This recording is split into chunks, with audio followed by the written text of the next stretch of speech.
এখন প্রতিটা জিনিসের দুইটা দিক আছে। কোরআনুল মাজিদ আমার হাতে, কলমদার বাবা জাহাঙ্গীর বা ইমান আল সুরেশ্বরীর অনুবাদকৃত হুবহু শব্দে শব্দে অনুবাদ এবং কিছু ব্যাখ্যা।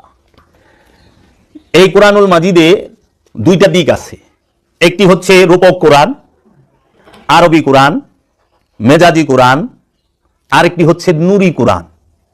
একটি জাহেরি কোরআন প্রকাশিত, আরেকটি হলো গোপন নুরির কোরআন। এই মেজাজি কোরআন পাঠ করে হাকিকি কোরআনের সন্ধান পাওয়া যায়।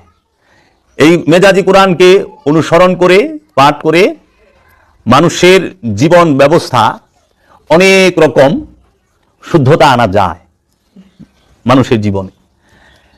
তাই কোরআন আল্লাহ বলছেন যে হুয়াল আউয়ালু ওয়াল আখির ওয়াল জাহির ওয়াল বাতিন, আমি আদি, সর্বপ্রথম আমি, সর্বশেষ আমি।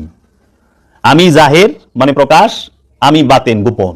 দুইটা দিক, একটা হলো প্রকাশ, একটা হলো গোপন। সব জিনিসের দুইটা দিক আছে, প্রত্যেকটা জিনিসের দুইটা দিক। এই সিয়ামেরও দুইটা দিক আছে।